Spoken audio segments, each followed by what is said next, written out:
Welcome, everyone, back to this week's Cat's Eye on the Future. Well, this is the second show I've managed to do since I had that sort of long-term illness there for a bit. I'm, again, much better. This show may still be a bit shorter, though, than usual because my voice is still not 100%, but it's a lot better even than last week, so hopefully we'll get through the major reading without any problems. But I decided to do a reading for this show, and what I found was so important that I really wanted to go ahead and get it out there, even if the show is shorter than it usually might be. So with that, what I did was I decided that since it's been a long time, a few months really, since I'd done just kind of a really general worldwide check-in, that might be the place to start. Just kind of look at what the energies were that would be affecting everyone between, the sort of the last couple of weeks of September and the month of October. In the next few weeks, I will probably narrow this down a bit and do what I often do, which is, break down by regions or topics and get a little more information. I kind of hope to do that for part of this show, but I'm just not going to make it this time because of my voice. So this week we're just going to concentrate on the main worldwide reading, and then, we can take it from there, and you can sort of figure out how these energies may also be playing out where you live specifically. Okay. So I phrased the question a little differently this time because I just like to experiment, and also I wanted to be very inclusive. And the way I phrased this was, what are the most important worldwide energies, trends, or events the cards and runes would like to flag for late September and October of 2015? Okay.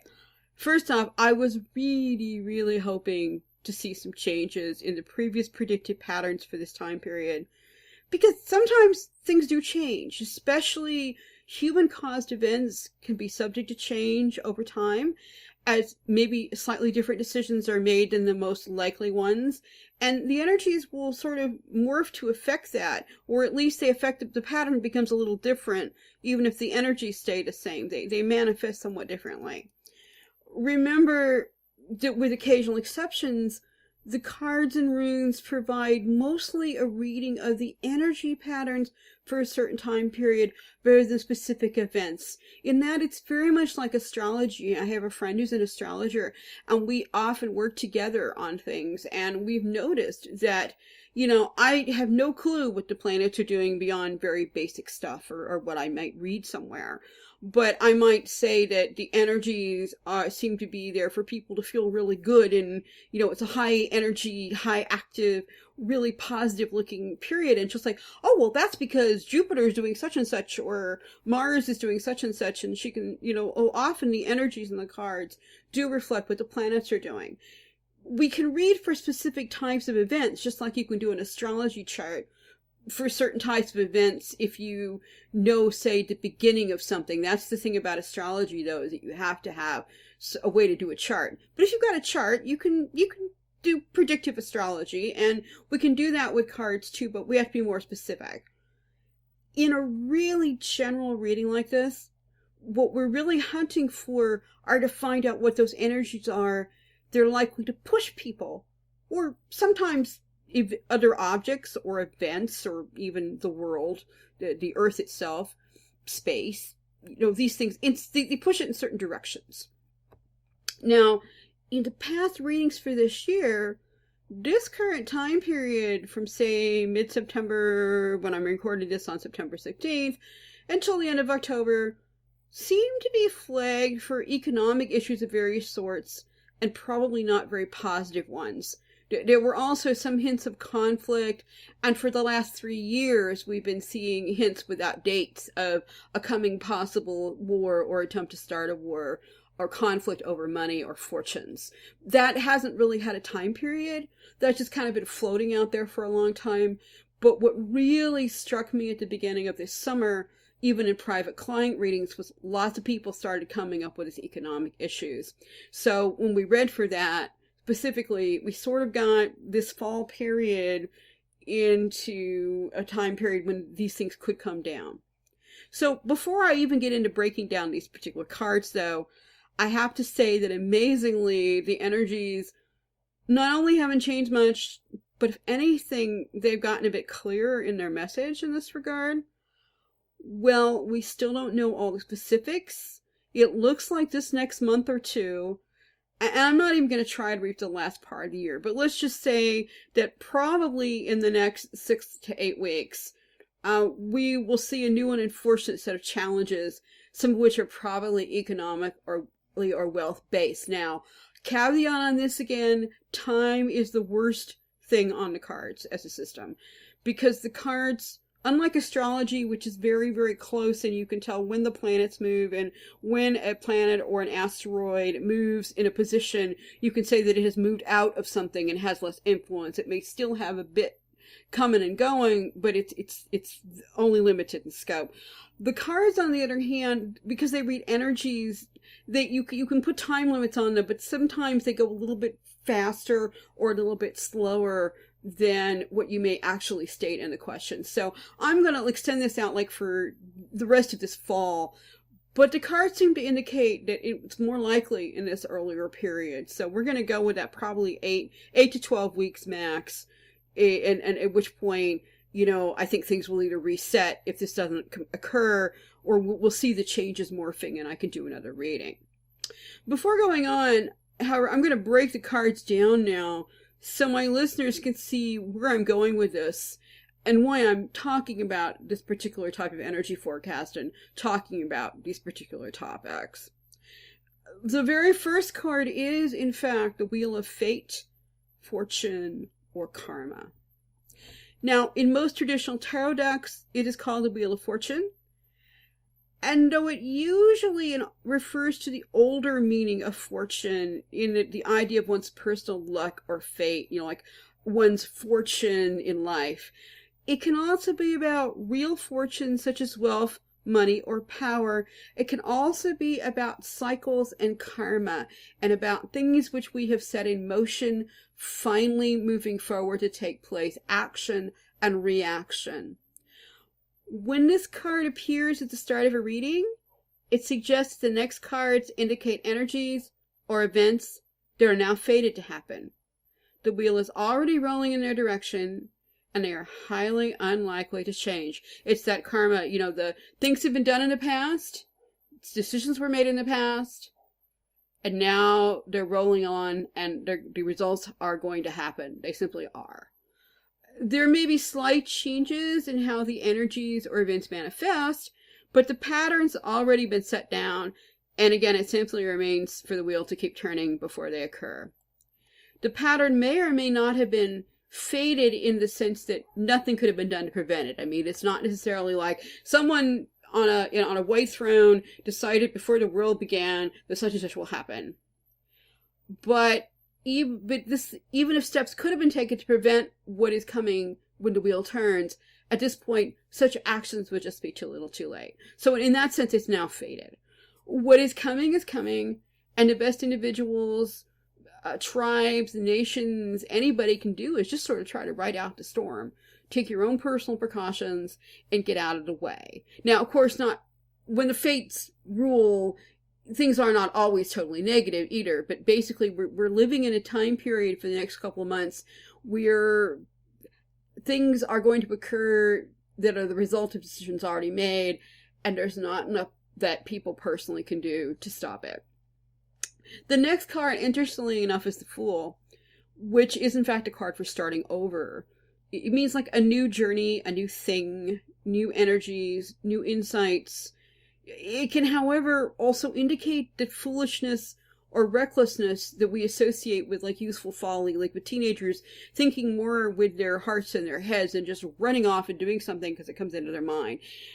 It's not necessarily a bad thing, but things can be done in all innocence that are not intended to harm anybody, but can result in it anyway. I mean, some things that we do impulsively and in a childlike manner are really good, some not so much. Of course, this card by itself isn't bad. No card is. In fact, it's one of the more hopeful cards, and I was hopeful when I first saw it because it suggested a change is fated to happen. It happened pretty soon. I mean, you get the Wheel of Fate card followed by the Fool's starting his journey. which in the tarot deck is the journey of enlightenment. So it's ultimately pretty positive. With a new situation starting, perhaps even a reset, if you like, and we'll get back to that word. And that is so often a good thing in world affairs, especially after a rather stuck and kind of tumultuous time period like we've seemed to have been experiencing lately, where, you know, things are happening, but it just seems to be kind of grinding on to the point where some people are just like saying, let it happen, whatever it is, because they sense it's building something, but it's just kind of stuck. The next card gave me even more hope, actually. I was really thrilled when I saw it. It was the card for fortune. And it mirrors the Fool card very well, because the Fool card, well, shows a young man happily starting out on a new journey. The Fortune card has a slightly older and perhaps slightly wiser young man climbing slowly up the dark stairs with a lantern. He's seeking the chest of treasure at the top of the stairs. The stairs go round and round, and sometimes he may feel like he's going backwards because the stairs are turning. But as long as he keeps up for his goal rather than getting distracted, he will eventually reach the top of the stairs. Fortune in this case is very much like the fortune on the Wheel of Fortune card. It can be the fortunes of life. It can be personal luck. It can be seeking spiritual or even physical treasure, just plain fortune, which I suspect some of it is in this case. However, great fortune such as wealth and old money may not be the only fortune or even luck that this card is focused on right now. Together with the wheel, I think that the economics are part of it, but also there are the factors of luck and how the fortunes of nations go forward or not. It's also likely to be, they're both likely to play in here. Again, the fourth card had me excited and hoping things were headed for an improved outcome from one that looked most likely, when I was reading earlier this year, was not so positive, which was not so positive. The beauty card, which is the fourth card, is a lovely young woman dressed in kind of medieval clothing, almost Tudor, late medieval period, early Renaissance. She's seeing her reflection in a lovely stained glass window and realizing for the first time that she's very beautiful. And being beautiful, she's also very strong, and she also has power. In a private reading, this card often shows up in terms of self-esteem. It can happen for either gender, but it's especially poignant for women, because the card often comes up when someone is finally recovering from a broken love affair, or perhaps a loss of a loved one. The card shows the person is healing and starting to get back on their feet. They're developing a sense of self-worth, and they're ready to take on the world again. It's this great card of just sort of recognizing that one has power and potential and is worthwhile. However, there's a flip side, as there are the cards, and beauty can also represent vanity, the refusal to look ahead where one is going. You just sort of are so stuck on yourself that you don't see what's coming ahead. And it can also be a misuse of power, especially the misuse of feminine types of power. This doesn't always mean a woman is involved, but more the things we associate with female power, such as intuition, magic, indirect influence, putting pressure on something. When we think of male power in the way this deck is constructed, which is not necessarily, totally reality, but this deck is sort of Jungian archetypes for Westerners. So, in this deck, male power would be things done directly, everything, you take a hammer and everything's a nail, taking things by force, being taking a decision and then acting on it directly, whereas feminine power is more this kind of indirect, psychic, indirect pressure sort of thing, and that's kind of feeling I'm getting here. In this sort of current events reading, sometimes this card can also represent an actual female leader, or again, a male leader that maybe were known for the kinds of things we usually associate with females, not necessarily being a cross-dresser or something, but more just someone who is a nurturer rather than what we might call a harsh leader. But the female leader or the male leader with those qualities in power can be either positive or negative. but on its own, but it's sort of, again, it can be either suggesting that this beautiful person is doing something very, very good, or perhaps they are misusing the things or have been misguided by vanity. You sort of have to take it in context. I'm not sure that this card points to a particular person at this time, but I'm just mentioning that because since these energies work on everybody, we should be watching powerful women like Hillary Clinton or the Queen of England or Angela Merkel. I'm not making a comment one way or another on those people's politics, just that they are important people, women heads of corporations, other women in charge of nations, or those kind of people. You want to watch them for good and for bad. Finally, the card can also be about beautiful and precious things. The beauty card is something about that can make life wonderful in the physical, mental, and even spiritual worlds. Life is very dark without some bright and lovely things in it, which is probably why, going back about as far as we find human beings, we find some sort of artwork. They're finally finding it with Neanderthals and possibly even earlier. Now they're looking for it.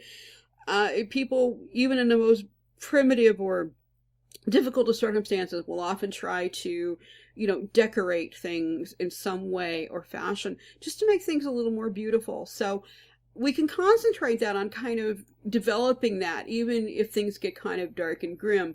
We can concentrate on this, making our world and our little piece of it a bit more beautiful in all kinds of ways, which is something I want everybody to keep in mind that's listening. Okay, now so far this is like a great reading.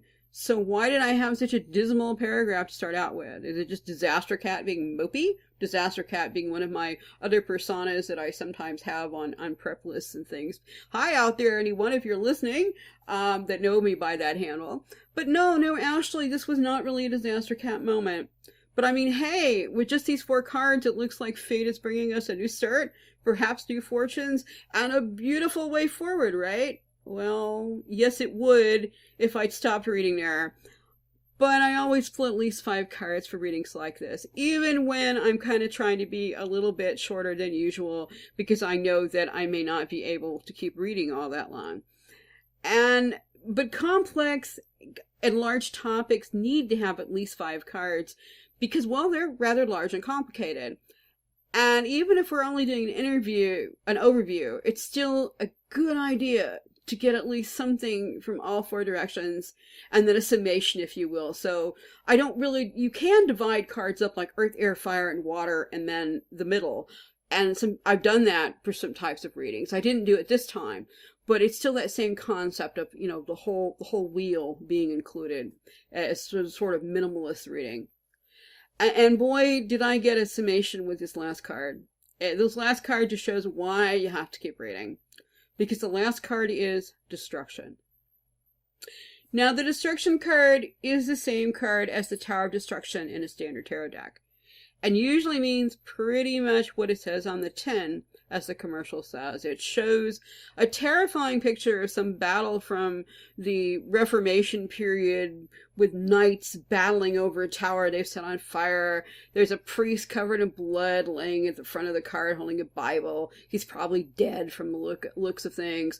There's a figure either hanging dead or dangling from a rope on the side of the castle, and they may also be being burned at the stake. It's hard to tell because the card is a lot of the cards are really simple. This one is really crowded and complex. Every time I look at it, even after nearly 30 years, I tend to notice something else and light on it.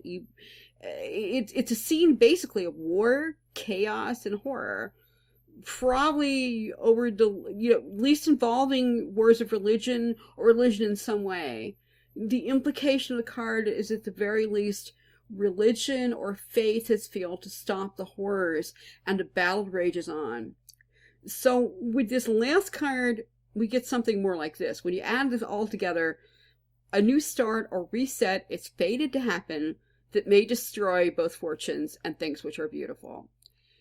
Now, there are other ways to read this card, probably some nuances to those as well. We don't know exactly what is destroyed, or if the beauty card is an overall symbol for what is beautiful in the world, or if it is a symbol for self-confidence, self-esteem, that is destroyed, or perhaps a female leader that runs into problems, or just, the world is now somehow, a particular beauty spot or something beautiful is destroyed. I'm not saying it will be, but for example, if something were to happen to, say, the Taj Mahal, or Yellowstone, or El Capitan in California, beautiful places that for whatever reason, either naturally or unnaturally, might be destroyed. We don't know yet, because we don't have all that information, but that's just the kind of thing that it could be talking about. But if fortune is at least partly actual real world wealth and fortunes that are destroyed, the beauty card can also be partly that confidence in the world that at least the financial world as we have known it may also be destroyed. There's even a phrase, losing confidence in the markets, that you hear people using in economics, and I get that sense here. I think this is at least part of it. Of course, these energies are likely to play out in other areas than just money and economics. There are also hints that this is just like not a good time period to start a new enterprise if you can avoid it. It's not a great time to start a company, a new personal project, or, build a house or something, because there's not so much energy out there. There's a lot of for good, and there's some energy out there that could actually be destructive. Now, if you do just absolutely have to start a new project, like you get hired for a new job, you meet a new person in your life and form a relationship, other opportunity, you personally can take steps to counter to act the general negative energy and improve your own chances. You do this by concentrating on the positive aspects of all the cards, even the destruction one, and that can help things get through. And how do we concentrate on good aspect of destruction? You do that by getting rid of negative things, toxic people in your life, cleaning out closets. It's what I call creative destruction, where you tear down something you don't need anymore. Again, like cleaning out the old closet, and then you take a fresh coat of paint, and then you hang up new clothes in it. You get rid of the stuff you don't want anymore. And it's just a general clear out, and that can help clear the air. In general human terms, larger groups of people, like tribes and nations, and even blocks of nations, they don't tend to do this so much, because it's really hard to stop, like, say, 18 million people and get them to go another direction. They just all tend to flow in the general direction of the energies as they are. And sadly, their leaders who might actually have an impact tend to do this too. Which is the reason I'm going to go out on a limb and say once again, at the very least, economic crashes of some sort are likely during this time period. In fact, I'd say really, really likely. And war, violence, and conflicts that destroy beauty and fortunes are possible also. All over this time period is probably going to be chaotic in some ways, but it may also get bogged down and stuck in others. So you've got this kind of push-pull going on with, in some places, things are falling apart, and in other places, they're frozen. Now, why do I say that? Well, I'm already getting a little bit into the two runes that I haven't really talked about yet, so I'm going to now. Honestly, I had a dilemma because I didn't know which rune was first, because they came into my hand together, and it was just impossible for me to one direction or the other. So I'm going to read it giving both ways, and you'll notice at the end that the outcomes are not mutually exclusive either, and that could be one reason why the sequencing was vague. Usually sequences in a rune reading can make a lot of difference, but in this case, I'm not sure that they do. Okay, the first rune I pulled was Hagalaj, or the Hailstone. We've had this rune before, and it usually means something striking very hard. And it's followed by Isis or ice. And either way, you get these very harsh and primal elements of ice and hail together. When Hagalaj occurs in this sort of reading, it often refers to an often catastrophic, usually sudden, something that breaks the ice and gets things moving. We've seen hints of something suddenly striking during this time period for several months now. In fact, it is possible that a thing may have already happened or event before the time the show airs, and we'll all know what it is, so you'll all know what I'm talking about. But as of right now, it's unclear what the nature of the strike is. I'm going to pull a few more runes in a bit and extend this reading on the nature of the strike in a little while. But at this point in the reading, we just really don't know. We just know that something sudden, hard, and fast and unexpected is likely to hit sometime in the next 6 to 8 weeks. For now, we know that something hits suddenly and hard. It probably affects both beauty and fortunes, possibly confidence in the world, or at least some of the larger economic and monetary systems as well. Now, if Isa is really the first rune, that's that ice rune, then the suggestion is the hailstone will break the ice of the current time period and start the new situation. If Isa, ice, is actually the second rune, it suggests more that after the hailstone hits, things freeze up and start moving. Or at least for a bit they freeze, and the world sort of grinds to a halt. I think both of these could be true to an extent. We'll just have to wait and see. I think, the initial haggalage may break one ice, or one situation, but then I get this feeling of things just sort of log jamming up again in a different way. Maybe so it's a new thing, like the Fool. It's a new cycle, but it's really, really, really stuck. Okay, I'm gonna throw some other runes. You have been listening to part 1 of Cat's Eye on the Future. We'll return to the show right after these short messages.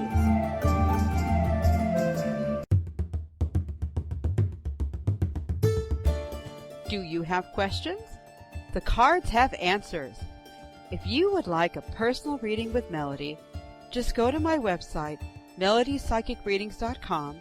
That's Melody with an I, psychicreadings.com for information, or email me at melodyreader@gmail.com.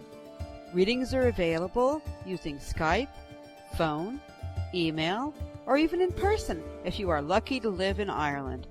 Why not find out what special messages the cards have just for you and book a private reading today?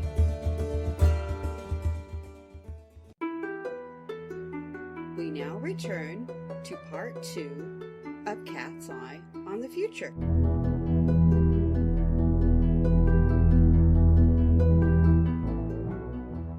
Runes in the background and pick them up again, and we're going to look at the nature of the hail strike in a moment. Okay, well, what I got was a really interesting combination here. We've got forces that may give us some hints in the direction the strike is coming from. It's not completely clear, but it gives us some pretty good ideas. Now, the first word is Wunyo, which is usually translated joy. In that sense, the beauty card is just it echoes it, and the fortune card does well, especially in its good aspects. However, Wunyo as joy has to be taken in a Norse context. First, it is joy in the family or joy in the clan. In fact, I have a lovely rune deck from Holland, which has pictures that illustrate the runes. And this one is illustrated with a full extended Nordic or Viking family with grandparents and parents and little infants and this huge crowd sitting in a feasting hall having a great time. Now, traditionally, this clan, this family would have included many people we don't usually think of when we think of as family. So you got to include things like the servants, the sworn warriors, craftspeople, anyone living in the same steading or under the protection of the clan leader. We can look at this in modern terms of, or small groups of friends and extended family who, or possibly people who even work together, who live in the same area or neighborhood and are associated. You're closest to your nuclear family first, but there's other people that extends out to, and that's kind of, joy in family and friends. Which leads me to the third meaning of Unyo, which is the clan banner or battle flag. There's an element of this rune which is all about a very Norse or Viking sense of the joy of battle, or the clan and tribe are going to war. A few years ago, I was in England, actually, right after 9/11. Now, I had just been to the United States. I live in Ireland. I had, for personal family reasons, I had to go to the U.S., And everything was very fearful, understandably. Everything was dressed in red, white, and blue. This was like, I was there like, just days afterwards in November, and it was very somber, and people were very scared and everything. And then I had to go to Britain. I went to London and to Cambridge, and it was totally different. It was like, oh, jolly good, we're going to have a little war, and have a cup of tea, and they were playing victory songs from World War II, and, the White Cliffs of Dover, and Vera Lynn became the oldest best-selling recording of all time when her song about We'll Meet Again became #1 on the radio. It was a very different experience, and the Brits have a different kind of view of battle, I think, than the average American does. And I'm not saying everybody in Britain was this way, but the general atmosphere, and it's that kind of almost joy of going to battle. I'm not thinking that there's a lot of joy actually in battle, at least not for most people, but there's a certain excitement that gets raised up when you might have a war, and that's the kind of sense of, joyful conflict you've got with this rune. Okay, well, I'm not certain that this is what's going on here. There's a strong suggestion that part of the Hail Strike rune is either something that impacts directly on human joy, like in the destruction of the beauty card, in other words, joy is taken away. It can also hit families and extended families, but I think it also really indicates a possibility of war and conflict and battle, especially that sort of really nasty clan and intertribal warfare that a lot of the world is experiencing today. If you listen to someone talking on a current affairs show about the Middle East, for example, you'll hear a lot about tribes and, this tribe and that tribe, and the tribe is kind of the same thing as the clan. It's just a slightly larger version. And usually they're family-based to a degree, and that's the kind of warfare that is especially brought out by Munyo. Okay, now the next rune is Tiwaj, which looks like a spear, has a lot of martial qualities to it and battle elements in it as well. It literally is supposed to represent the god Tu, who's this sort of vague older Germanic deity about not whom much is known, but he seems to have been some sort of sky father, and is probably the closest thing the ancient Germanic peoples had to what modern people think of when they think of as God the Father or Yahweh. He's this very stern judge. The Tiwaj rune is also actually translated as justice. But again, not quite justice as modern Westerners understand it. Rather, it's the justice of the clan and what makes things right for the clan. Sometimes this might be accepting a payoff for someone who's wronged you or your tribe. Other times, you might demand vengeance instead. You see a lot of this in the sagas where someone will, is tried for, not declaring murder. It wasn't illegal necessarily to murder someone provided you paid off their family, but if you kept it a secret, then that was a crime worthy of exile or possibly even execution. This is just not something we Westerners understand very well. But it's actually in some ways very similar to subsistence in the Middle East, which could be at play here. For modern heathens and pagans, now, Tiwaj is often worn or venerated by people whose mundane jobs are police officer, judges, lawyers, clerks, anyone who kind of works in the legal profession, and military as well, actually. It's very popular. But it should really only be invoked on a personal level in situations, for example, like a court case. If you absolutely are positive and know you're absolutely right, it's a completely black and white situation.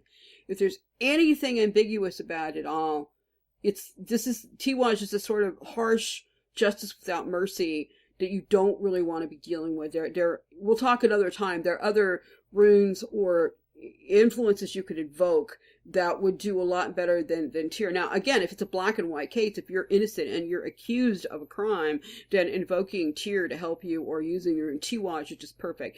But if it's like a civil case or something where, it's kind of, well, yeah, your neighbor has this boundary marker and you say the boundary marker should be over here, maybe not so much.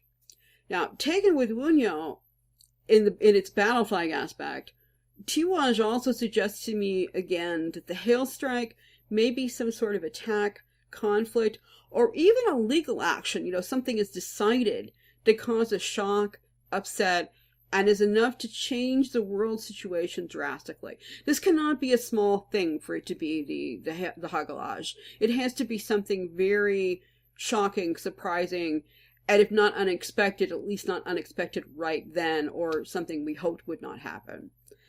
Now, the next rune we have is Thurisage, which is sometimes called the Thorn rune. It can also be translated as giant or Thyrsus. And the thing is, it looks just like a Wunyo with a stick and a triangle attached to it.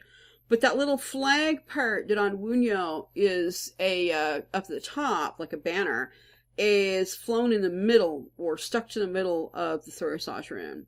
And it looks just like a thorn on the stem of a rose, which is how it gets the name Thorn, particularly in the Anglo-Saxon. This rune can be associated with something that comes to a head and is pricked, sort of like a balloon that, you stick a pin in it and explodes. So it suggests that whatever the hailstone strikes, the situation itself or the issues may have been building for some time already. I'm not saying that this is what's going to happen, but if this was an Earth-type event, say something hits the Earth and it makes the earthquake worse or something. I don't think that's actually what's going to happen, but that's a great example of this type of energy. And it would fit also with both the economic and war possibilities very well. There's the association of the rune with giants also, which the Thyrsus are giants in Germanic cosmology. They're kind of distant from people. They're a number of different things. We don't really know all what they are. But sometimes they are obviously extreme natural forces. There's actually a volcano said to be the seat of Surt, who is a giant in Iceland. And it's hard to tell whether it's where he lives or it's what he is or both. But, again, a volcano is kind of like way beyond people. Thyrsus can be like earthquakes, fires, massive floods. They often live, giants actually often are described as living near water and, doing bizarre things with water and sometimes causing ill to people or other gods. But it gets really confusing because some of the giants marry into Asgard and some of them like Loki, become people that we would recognize from even Marvel Comics as being, Norse gods or something. So it's not kind of indeterminate. But basically, in this case, I think we're talking about those giants or Thyrsus who aren't just, they're not really actively out to get people, but they have to do things, and the ways they are means that sometimes when they do things, it can hurt people. And so I have to say, because of this, that there's a potential that the Hagelage strike could be a natural disaster of some kind. It doesn't seem as likely because it feels more like a human-caused event, but they can't be ruled out. In general, giants or Thyrsus don't deal much with common humans. Like I said, some are downright hostile, and many are simply just beyond the scope of human understanding. Now, that volcano doesn't hit you personally when it erupts, but it can kill you all the same if you happen to be close when it does. Now, my hunch is that there may be a number of things that hit about the same time, at least some of which were already brewing that contribute to whatever the hail strike is, or makes it worse or magnifies it, and it brings with it to create new destruction. So we may very well have this combination of, say, problems with the economy, perhaps a world conflict, and then boom, some huge natural disaster takes place. Now, I have to say, I'm recording this actually on the 17th. I wrote the script on the 16th of September. Late last night, there was a huge, great 8.3 earthquake in Chile, which created tsunamis. It is still kind of not all settled down as I'm speaking. There's been a number of 7-point quakes that have followed it. It's a very destructive quake. If I had been in Chile and I had been doing the reading for this show, if I had gotten up in the morning and seen that, I would probably redo the whole thing if I had time.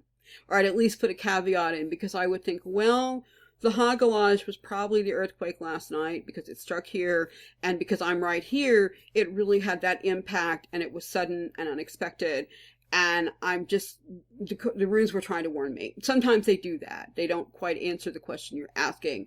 They try to give you other information. However, I'm not living in Chile. I think what we got instead was kind of a foretaste of what sort of thing this hail strike could be. It could be like a major earthquake in a big city that caused a lot of problems, say particularly like, I'm just saying London or New York or Los Angeles or San Francisco, Paris, even, even Athens, that was big enough to really, say, level things, particularly if it took a financial center out with it, that could be bad.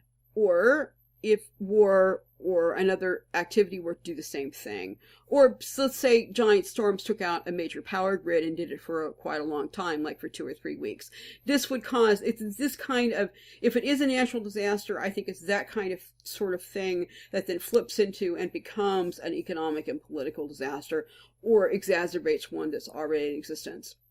Okay, so what's the last rune though? We haven't even quite gotten rid of all these runes yet. The last rune is Parator, the dice cup. This rune is almost identical in meaning to the Wheel of Fortune card that started this whole thing. The good news is that it suggests that the dice have already been rolled. So it's good news in the sense that they're already rolling, just like the wheel card.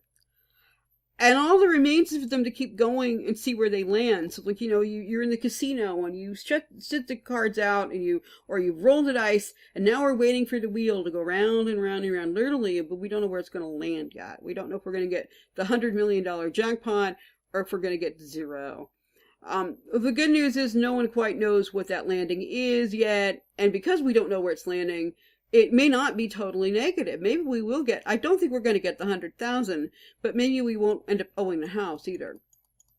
But it also suggests, this whole thing suggests it's a very chancy time period, especially with the dice cup. A lot of people associate the dice cup with Loki. I do. My husband does not. He's actually the rune master of the family, but I've just always had this feeling of kind of Loki in games of chance. And that's a period when lots of things could happen, up and down. But it also seems nearly possible to stop certain things from occurring when they get going. So, Loki can throw some monkey wrenches in it, but it's probably not going to actually stop the rolling ball. Nor would he probably want to. He wants to see where it's going to. It's rare to have a reading with almost exactly the same message at the start and the finish card, or rune. But when it does, we really have to take it very seriously and be ready, especially this kind of message. However, I'm not going to close down this show on such a downbeat note, because it just, it's like, okay, so it's faded, well, let's all go away and just like cry. No, that's not what I want people to do, and that's not the message I want people to take away from this. I mean, you need to have the warning, you need to keep it in mind, you need to be aware. But, these are just macro energies that are going to be flying around for the next couple of months, and they're going to affect everybody, especially, worldwide in various ways. But as individuals, we can choose to work with them rather than against them. All these cards and all these runes have positive aspects. As individuals, we can do our best, for example, to find joy in our families, provide clear guidance to those around us, choose not to prick up old wounds. This is not a good time to bring up, arguments from 10 years ago. And just be ready to take up leaps of faith into the unknown when required. I mean, when there may be times when you just have to make decisions based on air, in which case kind of go with your gut, especially if you're in kind of right, what, my native elder friend would call right relation with things. Hopefully your hunches, you may feel influences and pushes from these other areas, but you can, for example, go on your gut and think of using the joy of Wunyao, or even that, that thorn energy of something building. Well, what is building, and what should I do when it goes? You want to have your own individual insights on this.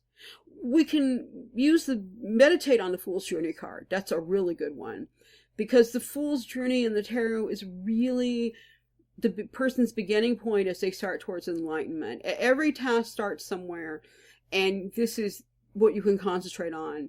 That something new is happening, something potentially difficult, but also potentially enlightening is coming into our lives. We can meditate on that. We can ponder the whims of fortune, and as I said earlier, how best for our household to manage them.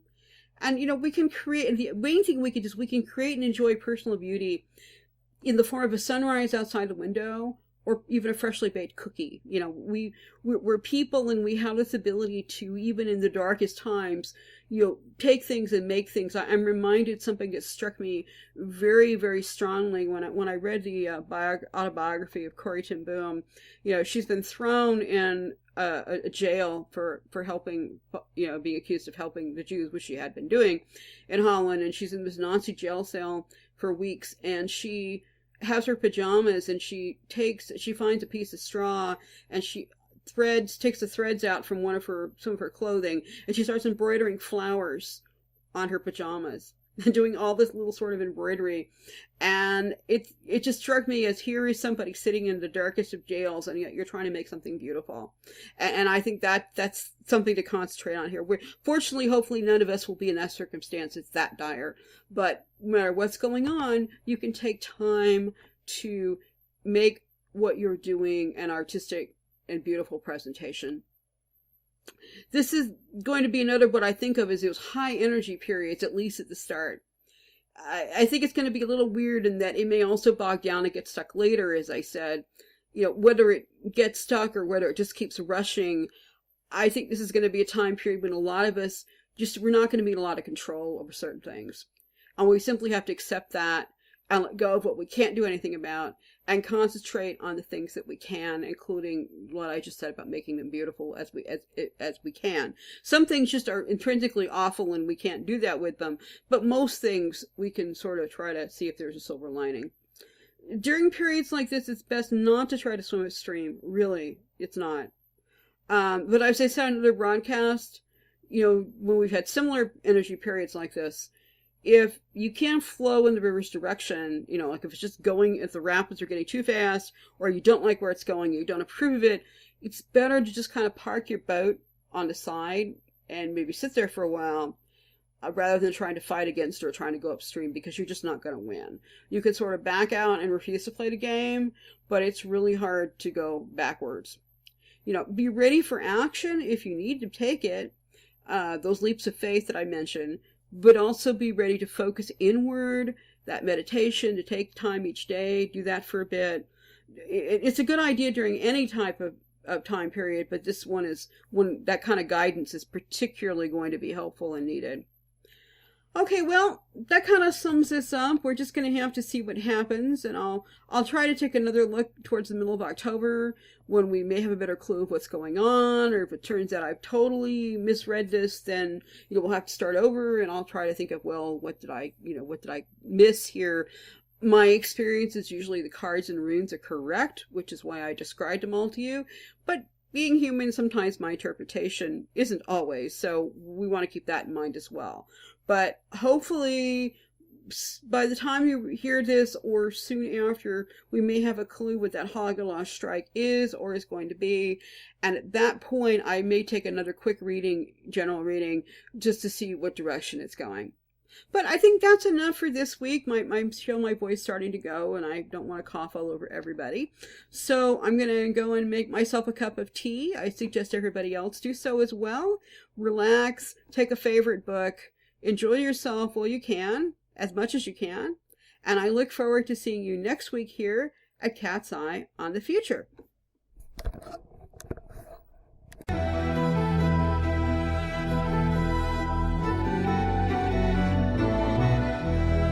You have been listening to Cat's Eye on the Future, the show where we take a look at what's coming up in your world and your future.